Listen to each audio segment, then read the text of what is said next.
हेतु चरैवेति चरैवेति की महान परंपरा को कायम रखते हुए जन कल्याण हेतु गतिमान है।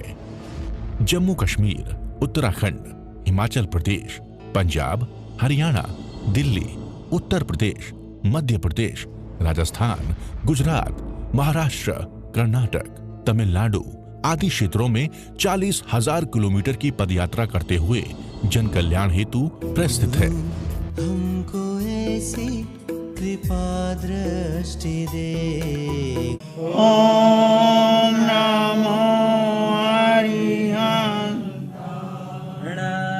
अरिहंतानां। ओम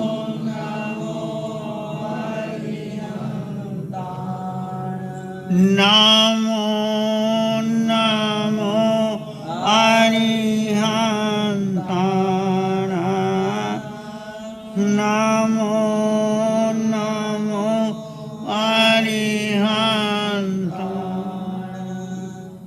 अरिहंत परमात्मा महावीर क्षेत्र में विराजमान, जिनकी अनंत अनंत कृपा हम सब पर बरस रही है, उस प्रभु की अनंत करुणा, अनंत मैत्री, अनंत ज्ञान को अनंत अनंत नम। प्रभु तिन्नानंग तारियानंग बुद्धानंग बोह्यानंग मुत्तानंग मोहिगानंग स्वानुनंग सवदर्शिनंग। प्रभु स्वयं तिर चुके हैं, औरों को तार रहे हैं, स्वयं बोधि को प्राप्त हो गए हैं, औरों को बोधि दे रहे हैं, तीनों लोगों को एक साथ जानते और देखते हैं और सबकी मंगल की कामना, सबको संसार सागर से पार होने का मार्ग बताते हैं। उस प्रभु की अनंत करुणा, अनंत मैत्री को अनंत अनंत नमन। शासनपति भगवान महावीर, जिनका धर्म शासन, धर्म संग, धर्म तीर्थ में हम सब धर्म की डुबकी लगा लें और प्रभु सिद्ध बुद्ध और मुक्त हो गए हैं, परंतु उनका शासन, उनका धर्म, उनकी वाणी आज भी हमारे पास है। उस वाणी की हम चर्चा कर रहे हैं। भगवान महावीर का उत्तराध्ययन सूत्र, जो अंतिम वाणी उनकी सम्यक्त पराक्रम के ऊपर चर्चा चल रही है। आज विषय है संयम। संयमेनं भन्ते जीवे किम जनाई। प्रभु से पूछा है भगवान, संयम से जीव को किस गुण की प्राप्ति होती? संयम, मन का संयम, वाणी का संयम, काया का संयम, इंद्रियों का संयम, अपने आप को संकुचित कर लेना। जैसे कछुए को देखा, कछुए को जैसे ही लगता है कोई कि बाहर का व्यक्ति आता है जब, तो अपने इंद्रियों को सिकोड़ लेता है, अंदर ले लेता है और इतना उनके ऊपर वो उनका शरीर का वज्र जैसा होता है, क्योंकि डंडा मारे टूटता नहीं। तो कछुआ, आपने देखा मंदिर के आगे कछुए का एक चित्र लगा होता है, कभी आप देखो मंदिर के आगे कछुआ बना होता है। अर्थ क्या होता है कि जैसे तुम मंदिर के भीतर जाओगे, भगवान की प्रतिमा के दर्शन करोगे, भगवान को नमन करोगे, तो अपनी इंद्रियों को, मन को, बुद्धि को संकोच कर लेना, अपने वश में करना आ गए। कछुआ एक प्रतीक है साधना का, संयम का, गोपन का, मन का गोपन, वाणी का गोपन, इंद्रियों का गोपन। गोपन का मतलब अपने को गुप्त कर ले, अपने को समाहित कर ले, अपने आप को समेट ले, संसार की चकाचौंध से बाहर हो करके। आपने देखा 24 तीर्थंकर भगवंतों ने, राजकुमार थे, राजा थे, 3 तो चक्रवर्ती थे, कुंथुनाथ, आरानाथ, शांतिनाथ। 6 खंड के राजा ठुकरा करके संयम दीक्षा ले ली। भगवान ऋषभदेव ने, उनके 100 पुत्रों ने, महावीर ने, भगवान पार्श्वनाथ ने, सब ने घर बार छोड़ करके दीक्षा ले ली। जम्बू स्वामी, आप देखते हैं 8 पत्नियां, 99 करोड़ की संपत्ति आंगन में पड़ी है, पर भव चोर लूटना चाहता है। और एक ही रात्रि में जम्बू स्वामी अपनी 8 पत्नियों को बोध करके तैयार हो जाते। 8 पत्नियों ने पहले शर्त लगा दी थी कि यदि ये जीत गए तो हम शादी हमारी होगी, नहीं तो हम इनके वचनों पर चलेंगे। तो एक ही रात्रि में जम्बू ने, उनकी पत्नियों ने अपने तर्क दिए, उन्होंने अपने तर्क दिए, जम्बू ने सब तर्क काट करके 8वीं पत्नियां निरुत्तर हो गई। प्रभु चोर बैठा था और उनकी टांगे जम गई। तो जम्बू स्वामी ने देखा कि यदि चोर संपत्ति लेके चले गए, लोग कहेंगे कि संपत्ति चली गई इसलिए दीक्षा ले ली। नहीं, उनको बताना चाहते थे संयम का मूल्य अलग होता है। इस प्रभु चोर ने देखा मैं संपत्ति लेने आया हूँ, संपत्ति करोड़ों की संपत्ति, अभी दहेज आया ही था, पहली ही रात्रि थी और संपत्ति कहीं गई नहीं थी, आंगन में पड़ी है और जम्बू और उनकी पत्नियों का संवाद चल रहा है। प्रभु चोर उसको लेने के लिए आया है। और जब संवाद सुना प्रभु का मन बदल गया। प्रभु ने कहा कि ये विद्या मुझे दे दो पैर चिपकाने की, मैं और विद्या दे देता हूँ। उन्होंने कहा ये विद्या क्या करोगे, मैं आपको मुक्ति की विद्या देता हूँ। तो कहते हैं 500 चोर, जम्बू स्वामी, उनके माता पिता, 8 पत्नियाँ सुबह ही दीक्षा ली। ऐसा ज़माना था, सत्य का ज़माना था। धन्ना शालीभद्र के बारे में भी आपने सुना। शालीभद्र की पत्नियाँ 32 पत्नियाँ, धन्ना की 8 पत्नियाँ, एक ही रात्रि दीक्षा ले ली। और धन्ना ने शालीभद्र को कहा छोड़ना तो एक बार छोड़ देना, एक एक दिन करके क्यों छोड़ना है। सुभद्रा स्नान करा रही थी, आंखों में आंसू आ गए। धन्ना ने कहा धन्ना की 8 पत्नियाँ, क्या तकलीफ है, आपको कोई दुख दे रहा है मेरी तरफ? नहीं। कारण क्या है? आपकी आंखों में आंसू मेरे पीठ पे पड़े। यही कहा कि मेरा भाई दीक्षा लेना चाहता है। सुभद्रा ने अपने भाई की बात की। धन्ना ने कहा तो दीक्षा लेना चाहते हैं तो ले ले दीक्षा, लेता क्यों नहीं, 32 दिन के बाद दीक्षा लेगा, खैर है।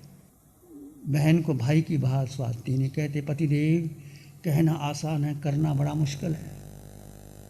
सुभद्रा ने ये बात कही तो धन्ना खड़ा हो गया उठकर, स्नान भी नहीं किया। अच्छा मैं जा रहा हूँ दीक्षा के लिए। ऐसी घटनाएं घटी है, इतिहास साक्षी है।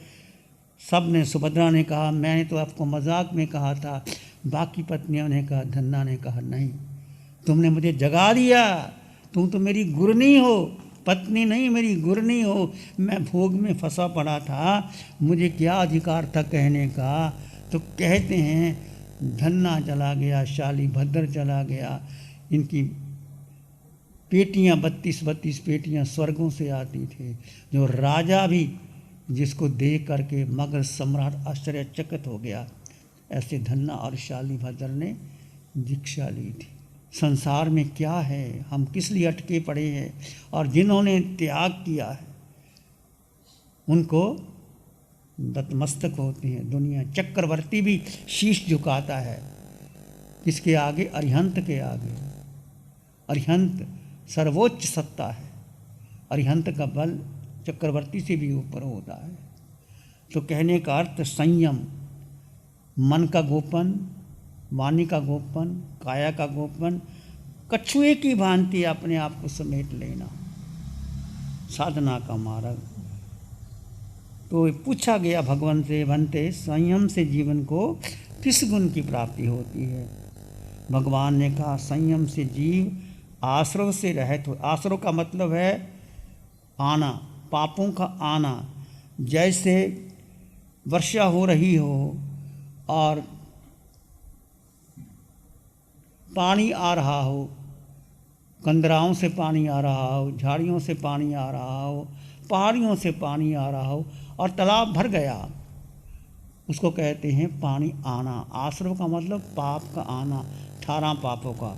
जो तुम्हारे 18 पाप स्थानक आने का कारण है उससे निरोध हो जाता है, उससे दुख। अब पानी आ गया तो पानी को बंद कैसे करना? तो जो पानी आता है उसमें बंद कर दो पानियों को, जो वहाँ पानी आ रहा है उसको पानी को बंद कर दो और पानी को उलीच डालो मशीन के द्वारा या सूरज की गर्मी से, तो पानी चला जाएगा। तो भगवान कहते हैं जो संयम को धारण करते हैं वो पाप से रहित हो जाते हैं, आश्रव से रहित हो जाते हैं। स्वयं च लद्धुं च सद्धं च वीर्यं पुनः दुल्हं वह वे लोए मानावी नो यह नंग परिवज्जय। मनुष्य का प्राप्त होना, भगवान की वाणी सुन लेना, श्रद्धा भी हो जाना, परंतु संयम में पुरुषार्थ करना अति दुर्लभ है, क्योंकि बहुत से जीव धर्म की रुचि होने के पर उसको ग्रहण नहीं कर पाते, उसको आचरण नहीं कर पाते। संयम का लेना कठिन है। जो सहसंग सहसानंग मासे मासे गवंग दे, भगवान की वाणी कहती है उत्तरदान सूत्र के अंदर, जो सहसंग सहसानंग मासे मासे गवंग दे तत्सावी संयमों से हो अदिंतंस वी कंचनंग। जो व्यक्ति प्रति मास 10 लाख गाँव को दान करता है, कितने? 10 लाख गाँव को दान करता है, उसके दान से संयम श्रेष्ठ है। जो कुछ नहीं देता और संयम ग्रहण करता है। 10 लाख गाँवों को दान करना, उसके बदले में वो कुछ नहीं देता परंतु अपने को जीत लेता है। 10 लाख योद्धाओं को जीतने की अपेक्षा भगवान कहते हैं अपने को जीतना, अपने मन को वश में करना कठिन है। संयम कितनी महिमा बताई गई है। लोकस्थ सारंग धम्मो धम्पीज नानुसार्यंग वित्तिंग नानंग संयमंग सारंग संयमंग सारंग च निब्बानंग। इस समग्र लोक का सार है धर्म। समग्र लोक का सार है धर्म और धर्म का सार है ज्ञान। ज्ञान का सार है संयम और संयम का सार है निर्वाण, मोक्ष पद की प्राप्ति। समग्र लोक का सार धर्म है, धर्म का सार ज्ञान है, ज्ञान का सार संयम है और संयम का सार निर्वाण मोक्ष है। संयम कितने प्रकार का होता है? 17 प्रकार का संयम। पृथ्वी काय, अपकाय, तेयुकाय, वायुकाय, वनस्पतिकाय, बेन्द्री, तेन्द्री, चरेन्द्री, पचेन्द्री, आजीवकाय, प्रेक्षा, उपेक्षा, प्रमार्जना, परिठावनिया, मन का संयम, वचन का संयम, काया का संयम। 17 प्रकार का संयम। जैसे पृथ्वी, साधु पृथ्वी को खुदाए नहीं, जल का कच्चा जल ग्रहण ना करे, अग्नि द्वारा कोई चीज़ पकाए नहीं, वायु की हिंसा करे नहीं, वनस्पति का छेदन भेदन ना करे। जो साधु है वो 6 काय जीवों की रक्षा करते हैं। बेन्द्री, तेन्द्री, चरेन्द्री, पचेन्द्री की रक्षा करते हैं। अजीव काय, जो जीव नहीं है उसकी भी रक्षा करते हैं। प्रेक्षा, प्रेक्षा का मतलब है अच्छी तरह देखना, भालना, उसके भीतर जाना, प्रेक्षा का। उपेक्षा, उपेक्षा के द्वारा जब मिथ्या दृष्टियों को सम्यक दृष्टि बना देना। जो संसार में अटके हैं उनको सन्मार्ग पे लगा देना, मार्गानुसारी को श्रावक या साधु बनाना, इसको कहते हैं उपेक्षा।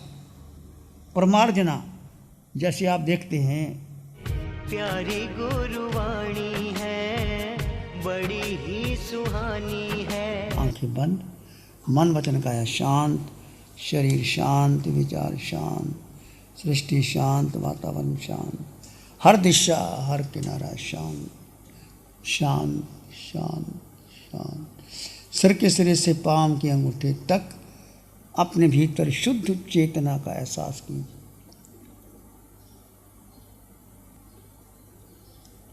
दो तत्व साथ साथ हैं पर अलग अलग।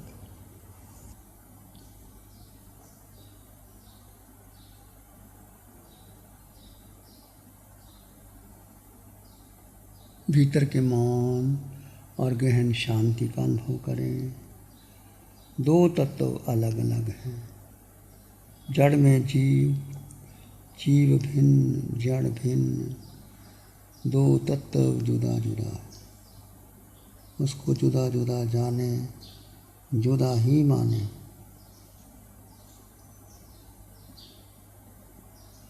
इसी में एक लंबा गहरा सांस लें। अरिहंत परमात्मा के चरणों में अनंत कृतज्ञता ज्ञापित करें। एक और लंबा गहरा सांस। अरिहंत परमात्मा के चरणों में नमन और वंदन। दोनों हाथों को आंखों पे ले जाएं। हल्का सा स्पर्श, धीरे से आंखें खोल सकते हैं। नमो अरिहंतानंग, नमो सिद्धानंग, नमो आयर्यानंग, नमो उवज्झायानंग, नमो लोए सब साहुनम, धम्मो मंगल मुकिटम, अहिंसा संयमो तवो देवावितं नमं सन्ति जस धम्मे श्यामनो। श्री चत्तारी मंगलम, आरहंता मंगलम, सिद्धा मंगलम, साहु मंगलम, केवली पाणतो धम्मो मंगलम। चत्तारी लोग उत्तमा, आरहंता लोग उत्तमा, सिद्धा लोग उत्तमा, साहु लोग उत्तमा, केवली पाणतो धम्मो लोग उत्तमा। चत्तारी शरणं पवज्जामि, अरहन्ते शरणं पवज्जामि, सिद्धे शरणं पवज्जामि, साहु शरणं पवज्जामि, केवली पाणतं धम्मं शरणं पवज्जामि। चार शरण दुख हरण जगत में, और न शरणा कोई होगा। जो भव्य प्राणी करे आराधन, उसका जल अमर पद होगा, उसका सदाई मंगल होगा। Program sponsored by Sudarshana Jain, Rajesh and Pammi Jain, Khar West, Mumbai, Man Aluminium Limited। गुरु हमको ऐसी कृपा दृष्टि दे।